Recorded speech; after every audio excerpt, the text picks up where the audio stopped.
Friends, welcome to vocab with Nikunj. तो तैयार हैं आप लोग रिवीजन की रेलगाड़ी पे चढ़ने के लिए। आज हम लोग मे 7 का एडिटोरियल लेके आए हैं, जिसमें हम मे 7 को जो डिफिकल्ट वर्ड्स थे, कठिन वर्ड्स और फ्रेजेस थे, उनको डिस्कस करेंगे। ठीक है, ये एडिटोरियल था आपका अ, ये एडिटोरियल था third and final round on the tussle over Delhi Delhi के स्टेटस पे जो लड़ाई हो रही थी उसके ऊपर था। ठीक है, तो काफी सारे वर्ड्स वगैरह डिस्कस करेंगे हम लोग। ठीक है, चलिए शुरू करते हैं। Sorry for disturbance. पहला वर्ड है टसल। टसल का मतलब होता है a fight, for example between two और more people who want to have the same thing. ठीक है, एक ऐसा झगड़ा दो लोगों के बीच में जो दोनों सेम चीज चाहते हैं। ठीक है, क्लियर। नाउन है ये। और the fourth game was a very close tussle with a service changing hands frequently. जो चौथा गेम था वो बहुत क्लोज की फाइट थी। ठीक है, और जो सर्विस थी प्रोबब्ली टेबल टेनिस का गेम होगा, तो सर्विस थी वो काफी तेजी से क्या कहते हैं हाथों को बदल रही थी, मतलब अलग अलग हाथों में जा रही थी। ठीक है, clear. Tussle. Next is wrangling. Wrangling का मतलब होता है इंस्टेंस ऑफ इंटेंस आर्गुमेंट। काफी सारे नेगेटिव वर्ड्स आज देखेंगे आप लोग। फाइट है, आर्गुमेंट है, और देखते हैं। ठीक है, तो बहुत ज्यादा बहस करने के इंस्टेंस को रैंगलिंग कहते हैं। आवर टाइम, नाउन है ये, our time should not be wasted on wrangling over matters which are of no consequence. हमारा टाइम बर्बाद नहीं होना चाहिए उन मैटर्स पे बहस करते हुए जो कि जिनकी कोई मतलब ही नहीं है, फ्यूचर ही नहीं है, कॉन्सिक्वेंस ही नहीं है। ठीक है, क्लियर। रैंगलिंग का मतलब बहस।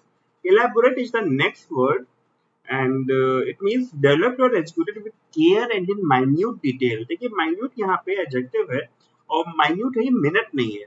ठीक है, मिनट सेकंड आवर वो नहीं है, minute मतलब बहुत छोटी छोटी चीज है। ठीक है, एडजेक्टिव है। और sorry, they were elaborate carvings which can be identified from some distance away। carving क्या होती है? खुरच खुरच के दीवारों पे कुछ बनाते हैं, पहले के लोग बनाते होंगे। तो इलेबोरेट कार्विंग थी, मतलब बहुत ही महीनता से, बहुत ही सावधानी से बनाई हुई थी, जिसको कि दूर से ही पहचान सकते हैं। ठीक है, याद रहेगा, इलेबोरेट कार्विंग भी याद रहेगा। ठीक है, next word is litigation, very famous word in courts. Legal proceeding in a court. एक कोई केस शुरू होता है उसे लिटिगेशन कहते हैं, या किसी ने किसी के ऊपर केस का किया उसे लिटिगेशन कहते हैं। नाउन है। The first time I heard mention of the name was when the litigation began। पहली बार जब मैंने उनका नाम सुना वो तब था जब केस शुरू हुआ था। ठीक है, litigation. Embark on, Fraser verb है ये। ठीक है, मतलब शुरू करना। ठीक है, बहुत सिंपल सी मीनिंग है एम्बार्क ऑन की। और जनरली ये ट्रिप और जर्नी के लिए करते हैं। They embarked on their trip to America with high hope. बहुत ऊंची आशाओं के, बहुत ज्यादा आशाओं के साथ उन्होंने अपनी अमेरिका की जर्नी शुरू की। Next word is confer. Confer का वर्ड जो यूज होता है डिग्री वगैरह देने में होता है, डिग्री या कोई राइट या कोई पोसेशन देने में, जैसे कोर्ट ने किसी की जमीन किसी को अलॉट कर दी तो वो कॉन्फर कर रही है। ठीक है, यहाँ पे देखते हैं वर्ब है। An honorary degree was conferred on him by Stanford University 2009। बहुत सिंपल है, ये स्टैनफोर्ड यूनिवर्सिटी ने कॉन्फर्ड किया, डिग्री दे दी। ठीक है, लेकिन यहाँ एडिटोरियल में देखिएगा अगर, तो अलग ही यूजेस हुआ होगा इसका। ये देखिए, हाँ, ये बात कर रहा है कि आर्टिकल 239 ए में, जो कि यूनिक स्टेटस ऑफ दिल्ली देता है, दिल्ली को यूनिक स्टेटस देता है। ठीक है, तो यहाँ पे स्टेटस देने की बात हो रही है, ऊपर डिग्री की, यहाँ पे स्टेटस की। तो ये लीगल लैंग्वेज हो गया, राइट। लेकिन ऐसा तो है नहीं कि लीगल आरसी नहीं आ सकता है, आपके इंग्लिश के सेक्शन में आ सकता है, राइट। तो हर चीज के तैयार रहना पड़ेगा। Next word is render. Render का मतलब होता है अनाउंस करना। ठीक है, रेंडर जब कोई सर्विस प्रोवाइड करते हैं उसे भी रेंडर करना देते हैं। जैसे मान लीजिए कि कोई जॉब मुझे दिया गया, क्या कहते हैं, डिजाइन का, मैंने डिजाइन पूरी कर दी और उसे रेंडर कर दिया, मतलब मैंने दे दिया उनको। ठीक है, यहाँ पे अनाउंस का मतलब होता है the board had been slow to render its verdict. Board जो है वो अपने वर्डिक्ट करना, फैसला देने में बहुत धीमा है। ठीक है, pronouncement is the next word. And authoritative declaration, declare कर देना। ठीक है, डिक्लेरेशन देना। नाउन है। The mayor of your town might make a pronouncement about the importance of not returning. आपके शहर का जो मेयर है वो एक इम्पोर्टेंट डिक्लेरेशन दे सकता है किस चीज पे, शहर को गंदा नहीं करने के। लिटर मतलब गंदा करना होता है, तो नॉट करना ही गंदा करने के इम्पोर्टेंस पे डिक्लेरेशन दे सकता है, कुछ बता सकते हैं। ठीक है, verdict findings of a jury on issues of fact submitted to it for reason can be used in formulating. किसी जो जजमेंट है या क्या कहते हैं उस केस का फाइंडिंग्स क्या है उसकी, उसे वर्डिक्ट कहते हैं। तो jury return a verdict of guilty at the end of trial. जब ट्रायल खत्म हो गया, जब केस खत्म हो गया, तो ज्यूरी ने बोला कि वो दोषी है। ठीक है, याद रहेगा। कॉन्करिंग, जब कोई मुझसे पूछता है कुछ, तो अगर मैं सहमत हूँ, मैं बोलता हूँ यस आई कॉन्कर। ठीक है, मतलब I am agreeing to whatever has been said. तो यहाँ पे कॉन्करिंग का मतलब है being of the same opinion. Concur verb है, लेकिन कॉन्करिंग जब आईएनजी लग जा रहा है तो वो एडजेक्टिव बन जा रहा है। ठीक है, the grand jury was reduced to 12 members and 9 concurring में इंडेक्ट। समझिए, जो ज्यूरी थी वो 12 मेंबर्स पे सिमट के रह गई। ठीक है, और जो 9 कॉन्करिंग थे, मतलब जो 9 सहमत हो रहे थे, वे इंडिक्ट कर सकते थे। इंडिक्ट का क्या मतलब होता है? एक्यूज करना। ठीक है, आरोप लगाना। क्लियर? कॉन्करिंग याद रहेगा।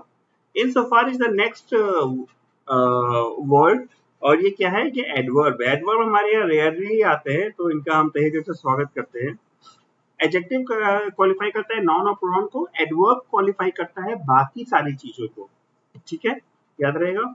तो insofar as it can be ascertained the horse rung is comparable to that of man, जहां तक देखा जा सकता है, insofar as it can be ascertained, जो घोड़े का फेफड़ा होता है वो आदमी के फेफड़े के more or less बराबर होता है, तुलनात्मक होता है। ठीक है। Mandate, mandate is a document giving on official instruction or command। ठीक है, नाउन है। they carried out the governor's mandate to build more roads। उन्होंने क्या किया? कैरी आउट किया, मतलब कि जो भी आदेश मिला उसका पालन करना। क्या चीज का? गवर्नमेंट का जो मैंडेट था, मतलब कि जो कमांड था, जो इंस्ट्रक्शन थी कि ज्यादा सड़कें बनाई जाए, उसको उन्होंने पालन किया। नेक्स्ट बात है लेजिस्लेटिव, रिलेटिंग टू लेजिस्लेशन। ठीक है, एडजेक्टिव है, और she is interested in the legislative process. उसे लेजिस्लेटिव प्रोसेस में इंटरेस्ट है, जो भी लेजिस्लेशन से रिलेटेड होता है उसे लेजिस्लेटिव कहते हैं। ठीक है, नेक्स्ट इज एग्जीक्यूटिव। ठीक है, 3 होते हैं, देखिए, एग्जीक्यूटिव, लेजिस्लेटिव, जुडिशरी। ठीक है, जुडिशरी आप जानते हैं supreme court, high court. Legislative होती है पार्लियामेंट। ठीक है, एग्जीक्यूटिव होती है जो हमारी फंक्शनरी मशीनरी होती है, और मतलब जितने भी स्टेट सेक्रेटरी होते हैं और जो भी ऑफिसर्स होते हैं उनको एग्जीक्यूटिव कहते हैं। Someone who manages the government department. In the US, the president is the head of the executive branch of the government. Pretty simple. ठीक है, जो एग्जीक्यूटिव ब्रांच है गवर्नमेंट की, जो काम करती है, उसका हेड प्रेसिडेंट होता है यूएस में। डोमेन, डोमेन का यहाँ मतलब है टेरिटरी ओवर विच रूल और कंट्रोल एक्सरसाइज। जो मेरा इलाका है, ठीक है, वो हो गया डोमेन मेरा, जहाँ पे मेरा रूल चलेगा, जहाँ पे मेरा कंट्रोल है। The forest, that forest is part of the Kings domain. ये जो जंगल है, ये राजा के डोमेन में आता है। ठीक है, but simple. Notion, a general inclusive concept. Concept समझिए, नोशन मतलब कोई भी कॉन्सेप्ट। ठीक है, the popular notion that Bentham was a morose visionary is far removed from the fact।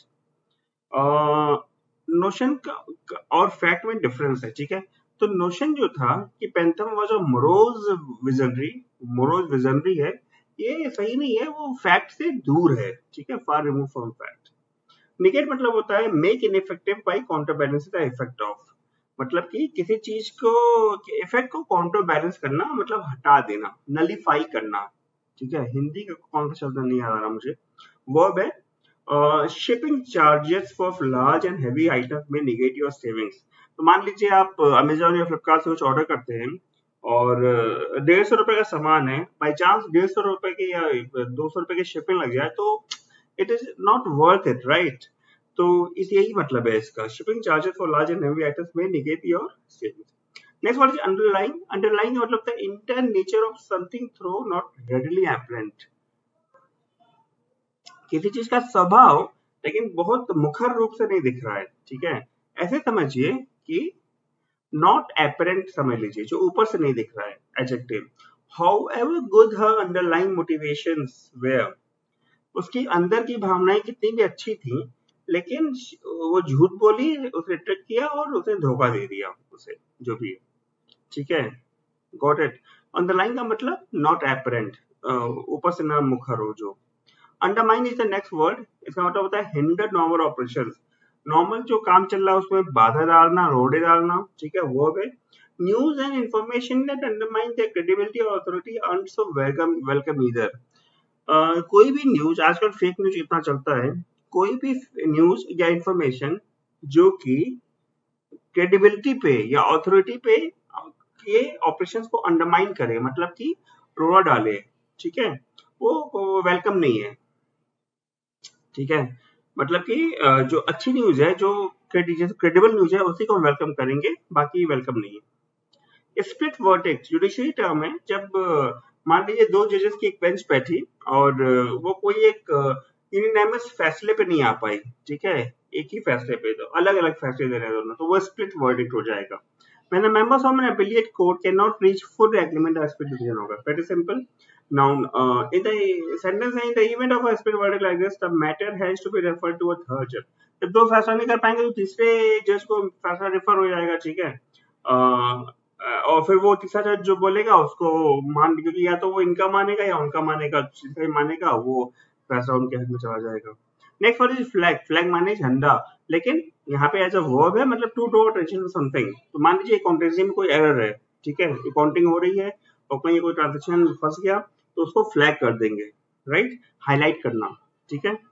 तो flag any files that might be useful later, उन सारी files को फ्लैग कर दो, मतलब एक छोटी सी लाल झंडी लगा दो, या अगर सिस्टम में है तो एक कोई कॉमन हैशटैग लगा दो, या ऐसा कुछ कर दो, कॉमन टैग, जिससे कि जो कि बाद में यूजफुल हो, एक फोल्डर में सेव कर दो, likewise. So the last word is quietus, और क्वाइटस का मतलब होता है anything that serves to quiet curb on an activity, कुछ भी ऐसी चीज जो किसी एक एक्टिविटी जो चल रही है, कोई भी चीज उसको शांत कर दे, बंद कर दे, ठीक है, दबा दे। Police officers arrival brought a quietness to the argument between the two neighbors. जो दो पड़ोसियों के बीच झगड़ा चल रहा था, जब पुलिस ऑफिसर का आगमन वहां हुआ तो उसने उस झगड़े में शांति ला दी, झगड़े को खत्म कर दिया, एंड लाइकवाइज। तो ये था इसका मतलब, ठीक है। कैसा लगा आज का सेशन मुझे बताइए, बहुत सारे वर्ड्स थे, और अगर समझ नहीं आए तो वीडियो दोबारा देखिएगा, ठीक है। Thank you for watching. अगर अभी तक आपने सब्सक्राइब नहीं किया है तो you know what to do, you click here to subscribe if you want to really improve your vocabulary. Thank you for watching. Bye bye.